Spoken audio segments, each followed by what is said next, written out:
பெரியம்மா. மாயா, பெரியப்பா, உங்க கையை காட்டுங்க.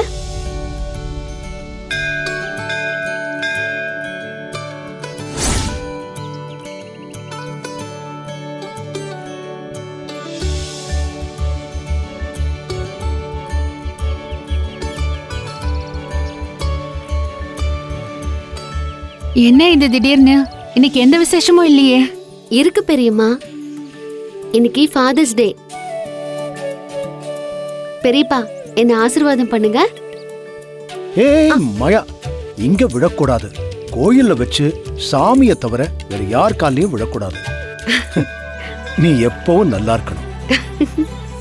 ஆமா, எத்தனை பவுனு? ஆ, அதெல்லாம் எதுக்கு பெரியம்மா? இது கிஃப்ட், லவ், அஃபெக்ஷன். ஐயோ, அதெல்லாம் எனக்கு புரியுது. ஆனா இன்னைக்கு தங்கம் வைக்கிற விலைக்கு ரொம்ப வசதியா வாங்கியிருக்க, அதான் கேட்டேன். ஏன் எங்க பெரியப்பாவுக்கு நான் காஸ்ட்லியா வாங்கி கொடுக்க கூடாதா? வாங்கி கொடுக்கலாம். இத பார்க்க ரொம்ப சந்தோஷமா இருக்கு. ஆனா விலைய மட்டும் சொல்ல, எவ்வளவு ஆச்சு? விலையெல்லாம் நான் விசாரிக்கல பெரியம்மா. என்ன சொல்ற நீ? நீ எவ்வளவு புத்திசாலி. எடை பார்க்காம விலையெல்லாம் விசாரிக்காமையா நீ வாங்கியிருப்ப? பெரியம்மா, நான் எதையுமே விசாரிக்கல.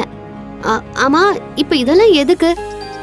அழகா இருக்குன்னு சொல்லிட்டீங்கல்ல, பிடிச்சிருக்குல்ல, அப்ப விடுங்க. சரி, எந்த கடையில வாங்குன? அது வந்து கடை வீதியில இருக்கிற கடையில தான். ஆ, கடை பேரையும் மறந்துட்டியா? ஆமா பெரியப்பா, ரொம்ப கரெக்டா சொன்னீங்க, நான் மறந்துட்டேன். நீ நல்லா பொய் சொல்ற. ஆனா அனுபவம் இல்லாததுனால பொய் மாதிரியே சொல்லிடுற. என்னங்க ஏதோ பொடி வச்சு பேசுறீங்க? பிரேஸ்லெட்ட ஆசையா வாங்கியிருக்கா.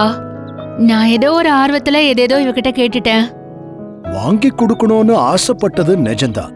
ஆனா ஆசைப்பட்டது மாயா இல்ல. அப்ப வேற யாரு? சீனுவா? இல்ல.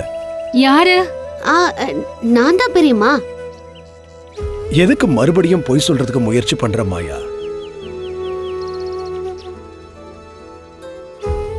என்ன என்ன ஏதோ பேசாம பாத்துக்கிட்டு இருக்க? சரி, போய் அவளை வர சொல்லு. என்னங்க